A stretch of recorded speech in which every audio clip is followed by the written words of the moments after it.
Andhra Pradesh డెకాయిట్గాడు Pulivendula MLA అయినటువంటి జగన్మోహన్ రెడ్డిని సొంత పార్టీ వాళ్లే బండ బూతులు తిట్టేటువంటి పరిస్థితి ఏర్పడిపోయింది.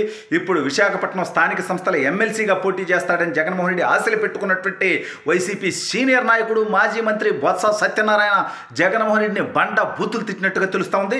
అసలు ఈ ఎమ్మెల్సీగా నేను పోటీ చేయను అంటూ అతను తీవ్ర స్వరంతో మాట్లాడినట్టుగా తెలుస్తుంది. అసలు ఇంతకీ ఏం జరిగింది, ఏంటా కథ అనేటువంటిది వీడియోలో వివరించబోయే ముందుగా ఇప్పటివరకు మన ఛానల్ సబ్స్క్రైబ్ చేయని వాళ్ళు ఖచ్చితంగా సబ్స్క్రైబ్ చేయండి. ఇక విషయానికి వస్తే జగన్మోహన్ రెడ్డి ఎంత డెకాయిట్ గాడు 420 గాడు అవసరానికి జనాలను ఎలా వాడుకుంటాడనేది ఈ రాష్ట్ర ప్రజలకి నేను చెప్పబడలే, వైసీపీ వాళ్ళకి ఎవరు చెప్పబడలే. ఎందుకంటే సొంత తల్లిని ఏ విధంగా పార్టీ నుంచి పీకి పక్కన పడేశాడు, సొంత చెల్లిని ఏ విధంగా తన్ని వేరే పార్టీలోకి పంపించేశాడు అనేది మనందరం చూసాం.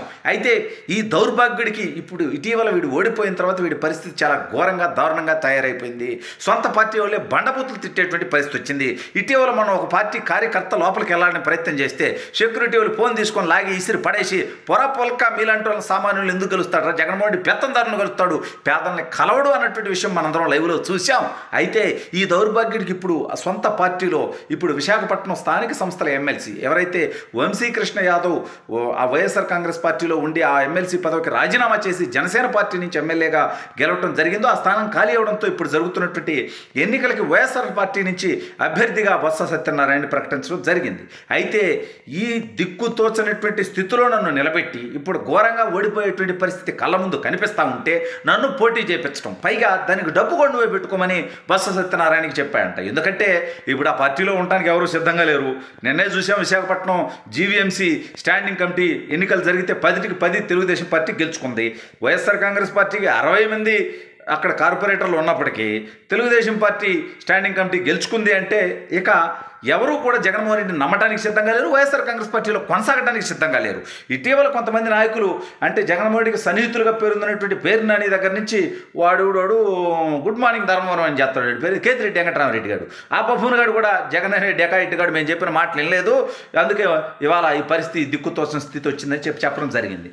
అయితే అయినా వీడికి సిగ్గు లేకుండా ఇంకా నాకు ప్రతిపక్ష నేత ఇవ్వండి, నాకు సీఎం సెక్యూరిటీ ఇవ్వండి, రేపు పొద్దున సీఎం కూడా ఇవ్వండి అని అడగటానికి ఈ దౌర్భాగ్యుడు వెనకాడు. సరే ఇవన్నీ పక్కన పెడదాం. ఇప్పుడు బొత్స సత్యనారాయణ ఒరే నాయన ఇప్పుడు ఆల్రెడీ ఓడిపోయాం, ఇప్పుడు నేను పోటీ చేయటం ఎక్కువ నీకు, ఎందుకంటే నేను లేకపోతే ఇంకెవడు పోటీ చేసే దిక్కే లేదు, సరైనటువంటి అభ్యర్థి నీ మొహానికి లేడు. ఈ నేపథ్యంలో నీకు పోటీ చేయడం ఎక్కువ, నువ్వు ఆల్రెడీ గత 5 సంవత్సరాల్లో లక్షలాది కోట్లు సంపాదించుకున్నావు, అందులో నుంచి కొంత డబ్బు ఇవాళ కార్పొరేటర్లకి, కౌన్సిలర్లకి, ఎంపీపీలకి, ఎంపీటీసీలకి, జడ్పీటీసీలకి ఇస్తే వాళ్ళు నాకు ఓటేసి గెలిపించేటువంటి అవకాశం ఉంటుంది.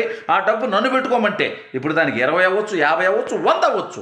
మొన్నే ఎమ్మెల్యేలుగా పోటీ చేసి కుటుంబం అంతా ఎత్తిపోయింది కదా, వాళ్ళ ఆవిడ వైజాగ్ ఎంపీకి పోటీ చేసి ఓడిపోయింది, వీడు స్వయంగా చిగురుపల్లిలో ఎమ్మెల్యేగా ఓడిపోయాడు, వాళ్ళ తమ్ముడు ఓడిపోయాడు. ఇక ఈ రకంగా వాళ్ళ కుటుంబం మొత్తానికి కాటుపడినటువంటి సందర్భంలో ఇప్పుడు మళ్ళీ ఇంకొక 50, 100 పెట్టుకోమంటే నా వల్లగా జగన్మోహన్ రెడ్డి నువ్వు పెట్టు అంటే వర నాయన అట్ట కాదు, నువ్వు పెట్టుకన్నా నువ్వు ఎమ్మెల్సీ గెలుస్తావు, నువ్వు గెలిస్తే ఇప్పుడు అప్పిరెడ్డి గాడు ఉన్నాడు కదా, అప్పిగాడు గుంటూరు అప్పిగాడు, వాడు గౌడి రౌడీ గొండ. జగన్మోహన్ రెడ్డికి ప్రతిపక్ష నేత హోదా లేదు కానీ అప్పిగాడికి ఉంది, ఎందుకంటే వాళ్ళ దగ్గర 35 మంది ఎమ్మెల్సీలు ఉన్నారు, మొత్తం 58కి గాను. కాబట్టి మండలిలో వాళ్ళ పార్టీ నాయకుడికి వాళ్ళ ప్రతిపక్ష నేతగా అప్పిగాడిని మధ్య అప్పిరెడ్డి గారిని వాడు తెలుగుదేశం పార్టీ ఆఫీస్ మీద దాడి చేసినటువంటి కేసులో ఉన్నాడు. ఆ దౌర్భాగ్యుడిని కూడా అరెస్ట్ చేస్తారు, వాడి మీద చర్యలు ఉంటాయి, అది వేరే కథ. అయితే ఇప్పుడు ఆ అప్పిగాడి స్థానం నీకు ఇస్తాను, ఎందుకంటే మొత్తం కులకుష్ఠ రోగులతో మిండిపోయిందని చెప్పి అందరు తిడతా ఉన్నారు. ఎందుకంటే రాజ్యసభలో వైవి సుబ్బారెడ్డి, లోక్సభలో మిథున్ రెడ్డి, అసెంబ్లీలో జగన్ రెడ్డి, ఈ రకంగా మొత్తం రెడ్లం అయిపోయింది స్వామి మా పార్టీ. కాబట్టి దయచేసి ఒక నీకు ఇస్తాను బొత్స సత్యనారాయణ అని చెప్పి బొత్స సత్యనారాయణ కన్విన్స్ చేసేటువంటి ప్రయత్నం చేసినప్పటికే ఆలు లేదు, సూలు లేదు, కొడుకు పేర జగన్మోహన్ లింగమని ఆ రకంగా ఇవన్నీ నాకు సొల్లు చెప్పు జగన్మోహన్ రెడ్డి, నీ పరిస్థితి దిక్కు తోచనటువంటి స్థితిలో ఉంది. కాబట్టి నువ్వు ఇప్పుడు నన్ను పోటీ చేయమంటావు, నేను పోటీ చేయడానికి ఒప్పుకున్నా, కానీ ₹1 కూడా డబ్బు పెట్టాలంటే నేను పెట్టడానికి సిద్ధంగా లేను. కాబట్టి 100% ₹1 సహా నువ్వు పెడతానంటే నేను పోటీ చేస్తా, లేకపోతే పోటీ కూడా చేయను. ఎందుకంటే ఇది ఎట్టాగా ఓడిపోతాం, ఓడిపోయినా డబ్బు నీది కాబట్టి ఏదన్నా అవకాశం ఉండి గెలిస్తే ఎమ్మెల్సీ అయిపోతా అనేటువంటి కకృతితో ఆశతో నేను పోటీ చేస్తాడా. కానీ ఇప్పుడు డబ్బు నన్ను పెట్టమంటే ఏ నుంచి పెడతాను, దౌర్భాగ్యుడా, నీకేం సిగ్గు లేదా, లక్షల కోట్లు దోచుకున్నావుగా, అందులో నుంచి పెట్టు అని జగన్మోహన్ రెడ్డిపై బొత్స సత్యనారాయణ తీవ్ర స్వరంతో మాట్లాడడంతో పాటు డబ్బు నేను పెట్టుకోవాల్సి వస్తుందంటే మాత్రం ఖచ్చితంగా నేను పోటీ చేయను, చేయకపోగానే పార్టీకి రాజీనామా చేస్తాను, పోయి కాంగ్రెస్ పార్టీలో జాయిన్ అవుతాను అని చెప్పి కూడా బొత్స సత్యనారాయణ తీవ్ర స్వరంతో చెప్పడంతో జగన్మోహన్ రెడ్డి దిక్కుతోచనటువంటి స్థితిలో మరి ఇప్పుడు డబ్బు పెట్టుకోవాలంటే జగన్మోహన్ రెడ్డికి ఇన్కమింగ్ కానీ అవుట్ గోయింగ్ వాడికి ఇష్టం ఉండదు. ఎందుకంటే వాడికి దాచుకోవటమే, దాని నుంచి తీసి ఖర్చు పెట్టాలంటే బోనొప్పు వాడికి. ఎందుకంటే తెలుగుదేశం పార్టీని చూద్దాం, చంద్రబాబు నాయుడు గారిని చూద్దాం, లోకేష్ గారిని చూద్దాం, భువనేశ్వర్ గారిని చూద్దాం, వాళ్ళు ఎన్టీఆర్ ట్రస్ట్ పెట్టి సంవత్సరానికి సొంత వ్యాపారంలోంచి సంపాదించినటువంటి డబ్బు కోట్లాది రూపాయలు కార్యకర్తల కోసం, రాష్ట్ర ప్రజల కోసం వాళ్ళు ఖర్చు పెడతా ఉంటారు సేవా కార్యక్రమాల కోసం. కానీ జగన్ గారి కుటుంబం కానీ ఏమైనా ట్రస్ట్ పెట్టడం కానీ వాళ్ళ పేరు మీద రూపాయి పంచంగా ఎప్పుడన్నా ఎవరైనా చూశారా ఈ ప్రపంచకంలో, ఈ దేశంలో? ఎందుకంటే వాడికి ఇన్కమింగే ఇష్టం. ఈ నేపథ్యంలో దీనికి ఏం సొల్యూషన్ చేయాలి అనేటువంటి తీవ్రమైనటువంటి మదన పడేటువంటి పరిస్థితిలో జగన్మోహన్ రెడ్డి ఆలోచిస్తున్నట్టుగా తెలుస్తూ ఉంది.